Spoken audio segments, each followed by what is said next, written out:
para encerrar esse período aqui, iniciarmos falando sobre Páscoa, a gente tem uma nova experiência a ser implementada na nossa igreja.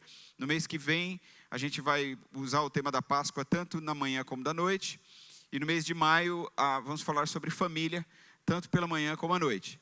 Mas aí no mês de junho a gente vai fazer uma mudança. A gente vai pregar a mesma mensagem, vamos ter cultos muito parecidos, tanto de manhã como à noite. Então a gente vai fazer essa experiência porque a gente tem percebido que o público da manhã basicamente é diferente do público da noite. E aí a gente vai experimentar, vamos fazer um teste como que a igreja reage, mas isso só lá em junho, né? Por enquanto a gente continua nesse formato que nós temos, tá bom? Eu queria trazer uma mensagem nessa manhã baseada no livro de Neemias. E eu chamei a minha reflexão aqui de o caminho da reconstrução. Então eu gostaria de compartilhar com você o texto que eu vou usar como base para falar aqui. É Neemias capítulo 2, apenas os versículos 17 e 18. Diz assim o texto: Então eu lhes disse, vocês estão vendo a situação terrível em que estamos. Jerusalém está em ruínas e suas portas foram destruídas pelo fogo. Venham, vamos reconstruir o muro de Jerusalém, para que não fiquemos mais nessa situação humilhante. Também lhes contei como Deus tinha sido bondoso comigo e o que o rei me tinha dito. E eles responderam, sim, vamos começar a reconstrução, e se encorajaram para esse bom projeto. Amém? Vamos orar novamente. Obrigado, Senhor, por essa manhã, por essa celebração, esse tempo de adoração em Tua presença.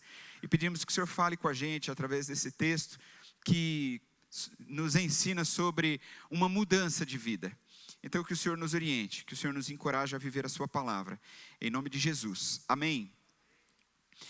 Eu queria iniciar com uma pergunta que eu coloquei ali na tela para você, que é assim, olha, você já tomou decisões em sua vida que por fim custaram para você um alto preço? Já tomou aquela decisão que você fala assim, se eu não tivesse feito isso, né?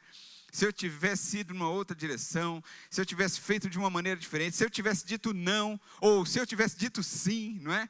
A gente tem isso na nossa vida, a gente às vezes toma decisões que a gente se arrepende, coisas que a gente não deveria ter feito e infelizmente fizemos, não é?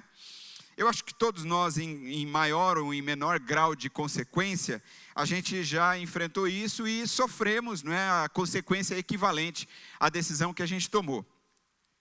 E assim, de uma forma lamentável, a gente é desse jeito mesmo, né? Às vezes a gente toma decisões que amargam a nossa vida, coisas ruins. E essa é uma mensagem que eu quero falar aqui, que é algo que é para todos nós. Porque todos nós, hoje, temos sido alvos, por exemplo, dos ataques das coisas desse mundo. E o mundo tenta todo dia nos corromper cada vez mais. E de uma certa forma, essas coisas que nos rodeiam, elas nos conduzem a tomar decisões que muitas vezes a gente erra na nossa escolha. Decisões que a gente nunca deveria ter tomado e nos levando a provar de experiências que a gente nunca deveria ter experimentado. E isso faz a gente sofrer no fim da linha, né? Bom, o problema é que muitas vezes o final é uma queda que causa muitos ferimentos, não é verdade? Algumas coisas que acontecem e aí a gente fica bem mal com esses resultados. E aí nessa fase a gente se sente destruído, a gente se sente derrotado, não é? A gente se sente às vezes até mesmo sem esperança. E isso é exatamente o que o pecado faz com a gente. Então o mundo, né, a carne, o diabo, que são os nossos três inimigos mortais, eles nos atacam o tempo todo. Por causa da nossa natureza pecaminosa, por vezes a gente cai nesses pecados, e aí a gente sofre tudo isso, e isso é o que o pecado faz mesmo. O trabalho do pecado é exatamente esse, de nos derrubar. E ele não apenas tenta nos derrubar, como às vezes inclusive nos derruba, mas ele também tenta sinalizar de alguma maneira que a gente não vai conseguir, não é? Então, há pessoas com as quais a gente conversa, que estão vivendo uma vida de pecado, e aí elas dizem assim, não, para mim não há mais esperança, não há mais o que fazer, porque o pecado cegou o entendimento dessas pessoas, e essa é a função do pecado mesmo, e elas não conseguem imaginar que elas possam sair daquela situação, que Deus pode tirar elas daquele lamaçal, não é? Mesmo que às vezes, aparentemente isso aos seus olhos não pareça que possa acontecer.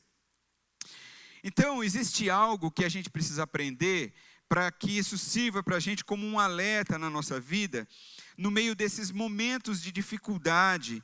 E eu creio que isso tem a ver com o nosso entendimento a respeito de duas coisas: provação e tentação. Porque eu acho que a gente às vezes tem dificuldade em diferenciar isso, não é? E a gente às vezes está num emaranhado, e aí às vezes a gente acha assim, eu estou sendo tentado, quando na verdade você está sendo provado. Ou às vezes você diz assim, mas que provação que eu estou passando? E não é, às vezes você está sofrendo uma tentação, e essa tentação está levando você à queda. Então eu acho que a gente deveria aprender sobre essa diferenciação.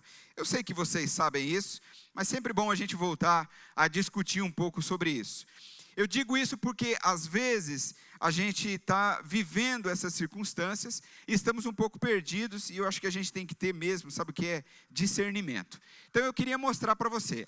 A primeira coisa é o que eu chamo aí de aprovação. Então, eu disse assim, olha, a aprovação vem de Deus para nos fazer crescer.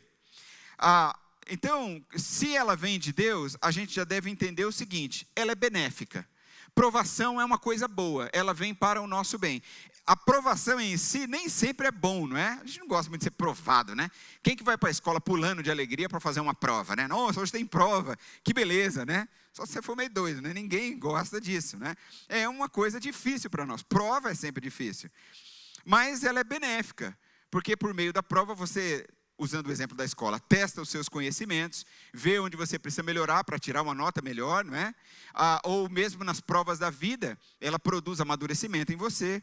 Então, o objetivo da prova é nos testar para aprovar o nosso caráter. Então, você pode perceber que quando você enfrenta uma aprovação e vence a aprovação, você sai mais amadurecido, você sai mais adulto, você cresce, não é? Tiago, o escritor bíblico, ele diz, por exemplo, que a aprovação deve gerar em nós alegria. Então, a gente não pode, às vezes a gente fala assim, nossa, mas que provação que eu estou passando, né? Tudo bem, você não precisa ser masoquista, não é isso. Mas o nosso entendimento a respeito da aprovação precisa ser o entendimento de que aquilo vai produzir um bom fruto, e bons frutos, eles geram também alegria em nós. Olha as palavras de Tiago lá em Tiago capítulo 1, versículos 2 a 4. Meus irmãos, considerem motivo de grande alegria o fato de passarem por diversas provações, pois vocês sabem que a prova da sua fé produz perseverança. Está vendo? Olha, a prova da fé já produziu em você algo positivo, que é perseverança. Agora você aguenta mais, não é? E a perseverança deve ter ação completa, ou seja, aguenta até o final. Por quê? A fim de que vocês sejam maduros e íntegros, sem lhes faltar coisa alguma. Olha que interessante, vai fazer você ficar 100%, não é?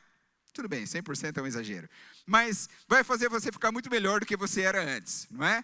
Você vai crescer no meio disso, no meio da prova. Não é verdade o que acontece com a gente? Quando a gente passa por determinadas coisas na vida, então você tem, inclusive, como ajudar outras pessoas, não é?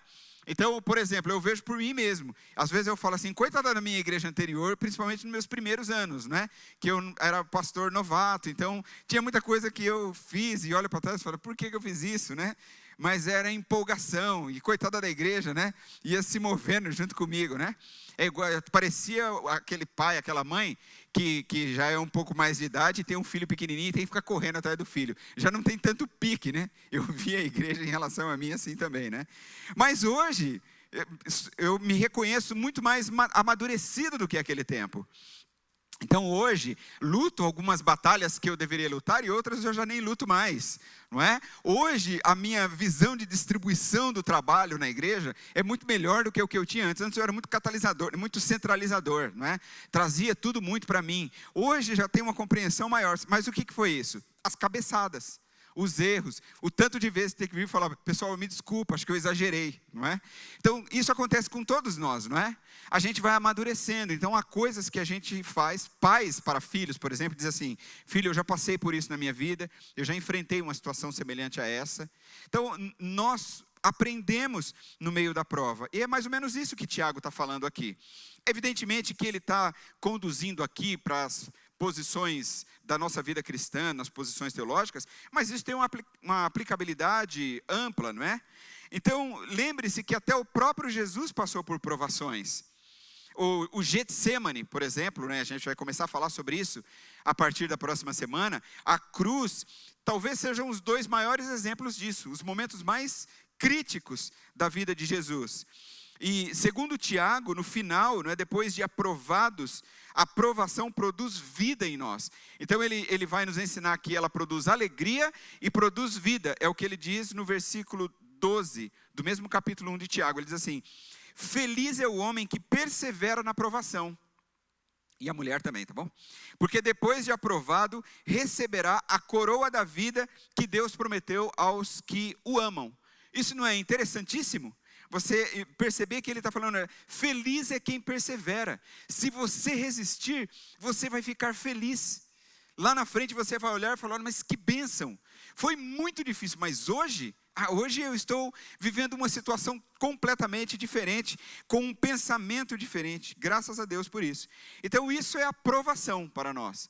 Portanto, se você está sendo provado, e você consegue ter discernimento disso, então glorifique a Deus por isso, fique feliz na sua aprovação e tente colher os frutos disso, tente entender o momento que você está atravessando. Bom, mas aí a segunda coisa que eu disse é a tentação, não é? A tentação, eu coloquei aí para você, ela vem do inimigo e ela tem caráter destruidor. Jesus disse que, a gente já sabe disso, né? Ele disse que o diabo veio para roubar, matar e destruir. Então, se a aprovação produz vida, a tentação, pelo seu lado, ela dá luz, como diz a palavra, ao pecado, e o pecado produz morte. A tentação, né, a ação do diabo, a tentação, ela gera o pecado, ela dá origem, ela abre as portas para o pecado, e o pecado, ele conduz à morte, porque a Bíblia diz isso, né, o salário do pecado é a morte. Tiago também nos ensina sobre isso, porque é Tiago quem trabalha essa diferenciação entre provação e tentação.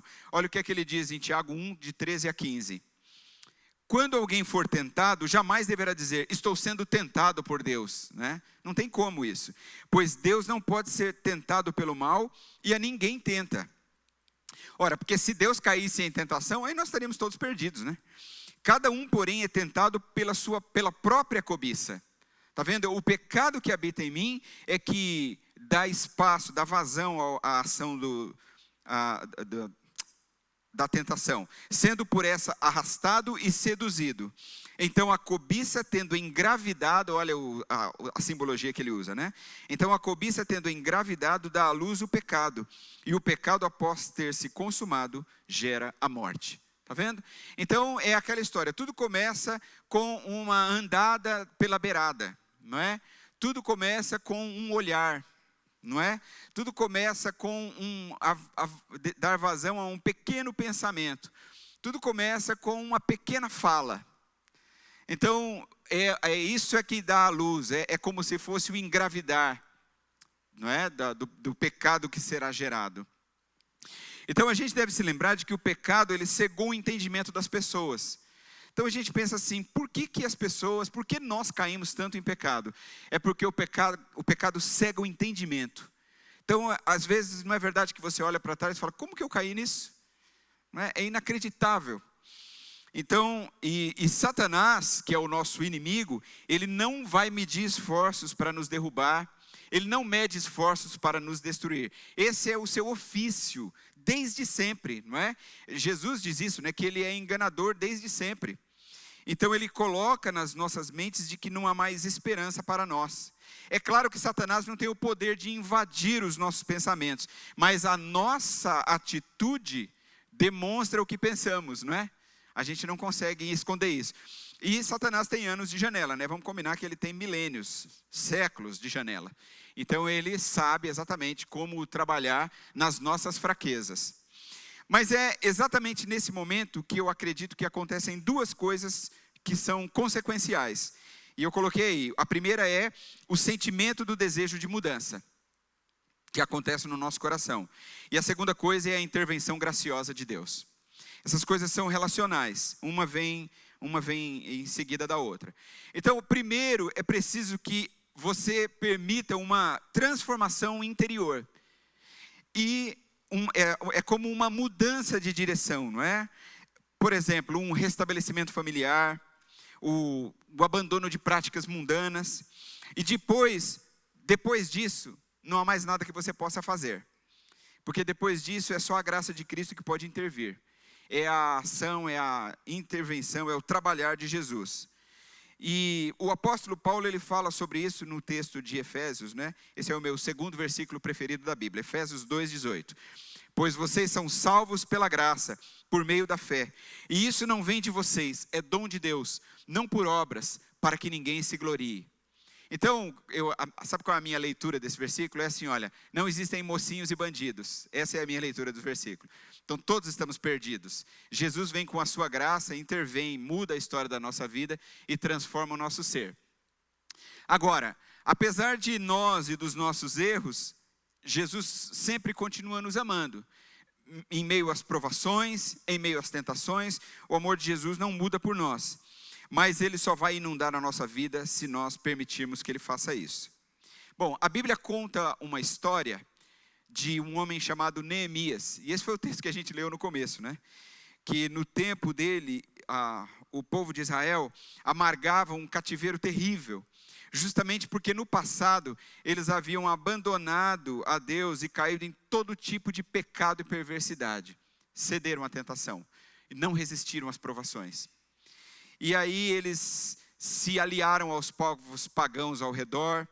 Eles, apesar de todos os alertas recebidos ao longo de muitos anos por meio dos diversos profetas enviados por Deus, eles continuaram caindo em seus pecados. E esse texto da história de Neemias que nós lemos aqui, e desse fracasso da reconstrução de Israel, pode mostrar para a gente na prática como a gente pode permitir a ação de Deus na nossa vida em circunstâncias como essa.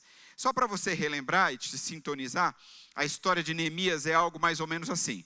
Israel estava totalmente retornando, Israel estava gradativamente retornando para a sua terra por um decreto de Ciro, o rei da Pérsia, não é?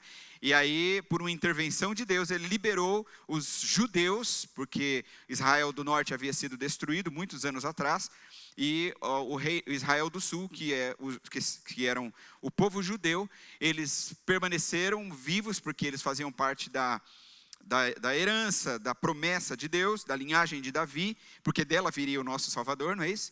Então eles vão para o cativeiro na Babilônia por 70 anos, e depois de um decreto de Ciro, eles são liberados para voltar.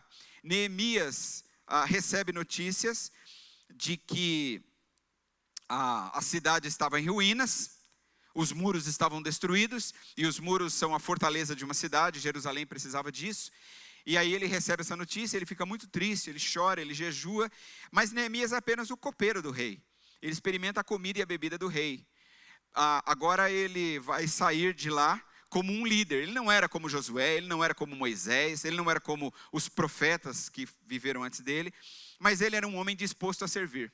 E aí ele encabeça o retorno do povo judeu para a sua terra natal. E aí, nessa época, ele era copeiro de Artaxerxes, não é? E aí, então, Artaxerxes o libera para essa viagem. E então, ele assume essa reconstrução, mas ele não liderou apenas uma reforma material e política, não foi, mas também uma reforma espiritual em Israel. Porque a maior ruína dos judeus não estava nos muros, a maior ruína dos judeus estava no seu coração. Porque Jerusalém estava destruída por causa do pecado que havia acontecido lá atrás. Então essa história aqui pode trazer para a gente alguns ensinamentos para a nossa vida, que demonstram para a gente o caminho para uma reconstrução, porque é isso que Israel precisava fazer. Então Israel estava com os muros derrubados, com as portas queimadas, né, porque é assim que está nos textos bíblicos de Neemias e também de Esdras, né? Mas isso aqui era reflexo de um mal ainda maior, que era essa rebelião contra Deus no passado. Então, como eu já disse, pior do que os muros de pedra derrubados e os portões de madeira queimados, estava o coração do povo. Eu acredito que a pergunta, então, que a gente precisa fazer para a gente aqui constantemente é assim: quem está no centro da minha vida? Eu mesmo ou é Deus quem a dirige?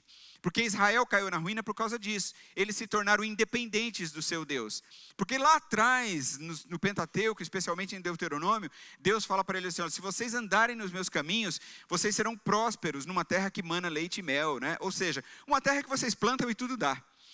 E eles não foram. E por isso eles pagaram um preço muito alto pelo seu próprio pecado, porque eles tiraram Deus do centro. A pergunta que Israel deveria fazer, e que a gente deve fazer sempre é essa: quem está no centro da minha vida?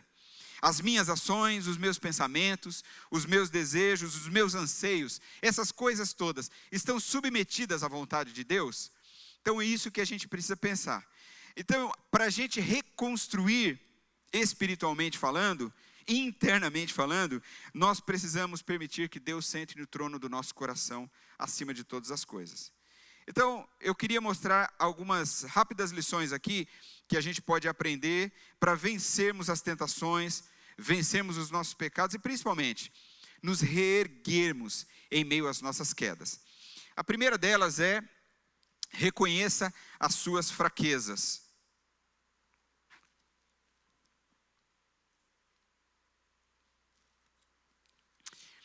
Então, a primeira coisa que você deve fazer é reconhecer as suas fraquezas.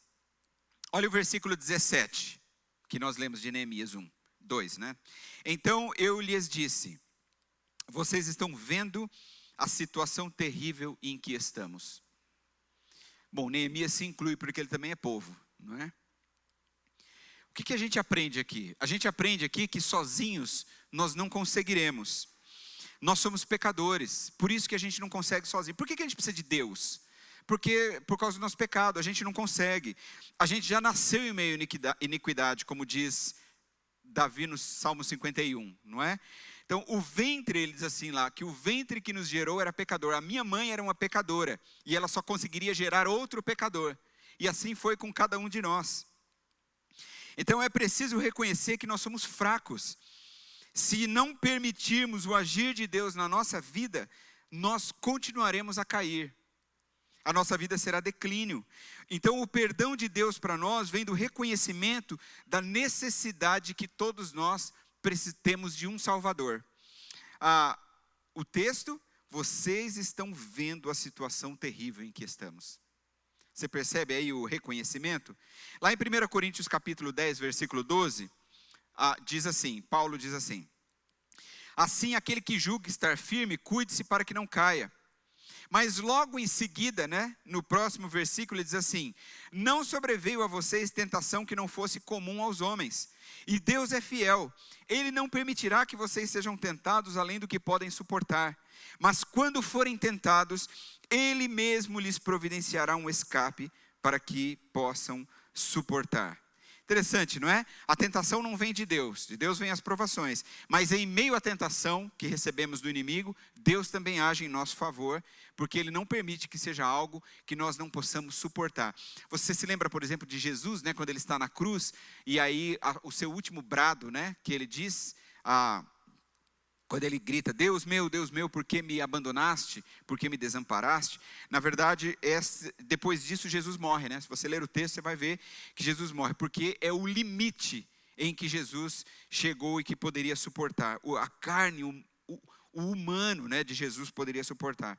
Então o cristão que pensa ser capaz de permanecer em pé, ele pode cair. Mas o cristão que foge, é porque ele reconhece as suas fraquezas. Esse pode ficar em pé.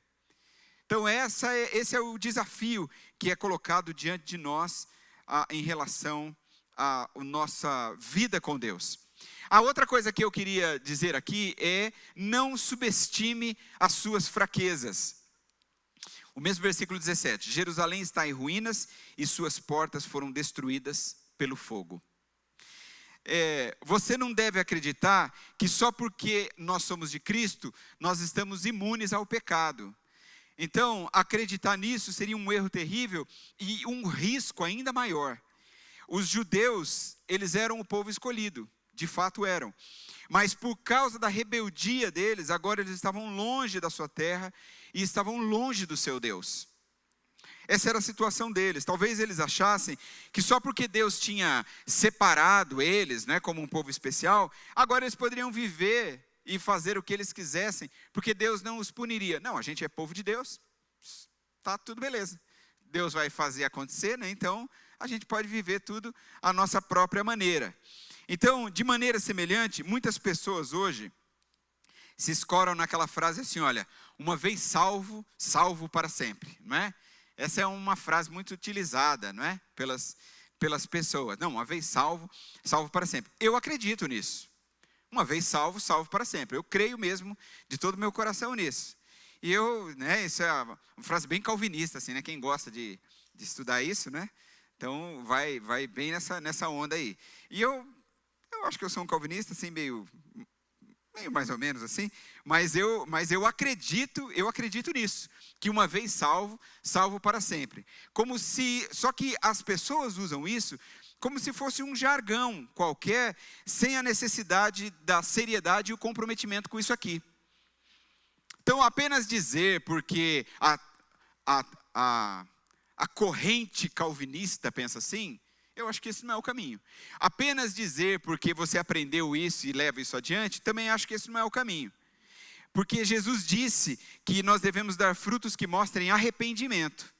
Então, é muito mais profundo do que a gente simplesmente dizer frases. A Bíblia, ela está recheada de histórias de homens e mulheres de Deus que fraquejaram e caíram nos seus pecados e em pecados horríveis por confiarem demais em si mesmos.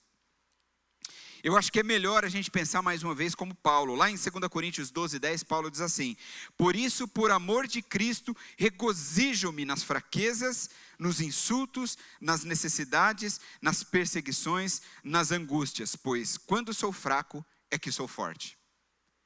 É como se Paulo dissesse o seguinte: sabe de uma coisa? É melhor eu passar pelo ruim mesmo. Porque se a minha vida ficar boa demais, eu vou achar que eu sou o cara. E aí eu vou perceber que eu já não dependo de mais nada. E daqui a pouco eu vou perceber que eu não dependo nem mais de Deus. E aí, não é? Numa vez numa pregação aqui eu falei sobre Jim Swaggart, né? Jim Swaggart dos anos 80 foi talvez um dos maiores pregadores, não é? Que se levantou naquela época, enchia estádios e multidões. E uma vez eu estava lendo uma matéria sobre ele.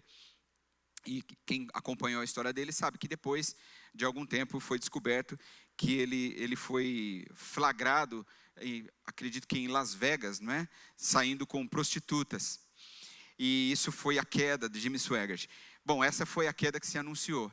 Mas uma vez numa entrevista, o staff dele, as pessoas que trabalhavam com ele, numa entrevista que eu li, eles diziam o seguinte, a pergunta era... essa foi a queda de Jim Swaggart, né? Era isso que estava acontecendo? E aí estes homens disseram o seguinte: essa não foi a queda de Jim Swaggart. Na verdade, a queda dele aconteceu muito antes. Uma vez nós estávamos numa das grandes conferências dele em Buenos Aires, na Argentina. E aí o estádio de um dos times de futebol, dos grandes times da Argentina, estava lotado de pessoas para ouvir Jim Swaggart. E aí ele saiu de dentro do camarim, vamos dizer assim, e ele viu a grande multidão, e aí ele disse algo como, realmente, Deus precisa de mim para fazer o seu trabalho, não é? Então, creio que eles diziam, cremos que essa deve ter sido a queda de Jim Swaggart. Isso combina aqui com as palavras de Paulo. Eu prefiro me gloriar nas minhas fraquezas, nos insultos, nas necessidades, nas perseguições e nas angústias, porque assim eu fico fraco. E quando sou fraco, eu fico totalmente dependente de Deus. E aí então eu sou forte. Então é melhor reconhecer fraqueza. Assim você pode contar somente com a força de Deus. O povo de Israel reconhece que eles estavam em ruínas. As suas portas foram destruídas pelo fogo. As portas têm símbolo de segurança, não é? Tranque as portas. Observe se as portas estão trancadas antes da gente dormir. Antes de a gente sair de casa, dá uma checada se a porta está trancada. É a ideia de segurança. Então, não subestime as suas fraquezas. Israel precisou reconhecer, vamos ver as nossas portas estão derrubadas. A gente está sem segurança nenhuma. Então, acredito que esse seja o entendimento para nós. E, finalmente, entregue a Deus as suas fraquezas e confie no seu poder. Versículo 17. Venham, vamos reconstruir o muro de Jerusalém, para que não fiquemos mais nessa situação humilhante. Então, quando nós reconhecemos a nossa carência de Deus, só resta a nós entregarmos os nossos sonhos, os nossos desejos e, acima de tudo, as nossas fraquezas a Deus. Deus sabe o que fazer com todas essas coisas. Se a gente colocar tudo isso na mão de Deus, Ele sabe. Quando você tem aquela questão que você não sabe resolver, não tem problema, a sua oração pode ser assim: Senhor, eu não tenho nem ideia do que fazer. O Senhor pode me ajudar? Coloca nas mãos de Deus. Muitas vezes eu já orei assim: Senhor, eu não tenho nem ideia do que eu poderia fazer. O que eu faço? Ou talvez aquela oração que você diz assim: Senhor, eu não sei nem como falar isso. Eu não sei nem direito como orar sobre isso. Então coloca isso nas mãos de Deus. Deus sabe o que fazer com tudo isso. Deixe que Deus sonde o seu coração, não é? Aquele belíssimo Salmo 139, nos versículos 23 e 24, a oração de Davi, que seja a nossa também. Sonda, meu Deus, e conhece o meu coração. Prova-me e conhece as minhas inquietações. Vê se em minha conduta há algo que te ofende e dirige-me pelo caminho eterno. Eu não consigo ver uma oração mais humilde do que essa. Deus, olha dentro de mim. Porque acho que Davi está falando algo assim: porque eu estou aqui abrindo meu coração diante do Senhor, mas eu sei que eu sou orgulhoso, e talvez alguma coisa eu não estou querendo falar.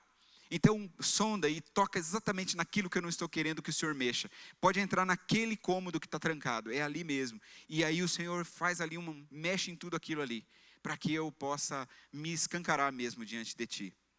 Eu quero concluir dizendo o seguinte: talvez nós estejamos hoje precisando do reconhecimento do Senhor em nossa vida, e a gente poderia fazer isso por meio do versículo 17. Diz assim, mais uma vez: então eu lhes disse, vocês estão vendo a situação terrível em que estamos.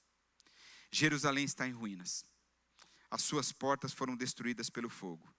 Venham, vamos reconstruir o muro de Jerusalém, para que não fiquemos mais nessa situação humilhante. E aí, quando eu li esse versículo, eu pensei assim: quem sabe a gente poderia reescrever esse versículo para a nossa vida? E aí eu coloquei ele dessa maneira: olha, o meu interior está em ruínas, e estou dando brechas para ser destruído pelo fogo do pecado. Eu vou reconstruir os muros de proteção através da palavra de Deus, da vida de oração, da rendição ao senhorio de Jesus Cristo sobre a minha vida, para que eu não fique mais nessa situação humilhante. Amém? Quero convidar a equipe à frente para a gente cantar ao Senhor. E enquanto eles vêm, eu queria partilhar com você sobre isso. Talvez essa seja a sua situação. Talvez você está precisando de fazer uma oração semelhante a essa. Talvez você está como Jerusalém estava, com os seus muros caídos, com as suas portas queimadas. Você está desguarnecido, você está vulnerável às investidas de Satanás, aos ataques do inimigo, às pressões desse mundo. Talvez você não está sabendo discernir entre provação que vem de Deus e a tentação que vem do inimigo. E Deus está convidando a gente para uma mudança de vida.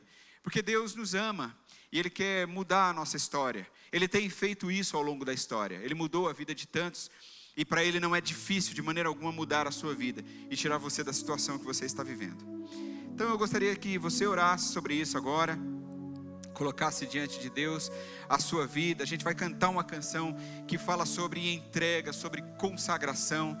E você faça dessa canção a sua oração também, para que Deus opere uma maravilhosa transformação em sua vida. Nós vamos cantar ao Senhor. Faça dessa canção, como eu disse, a sua oração.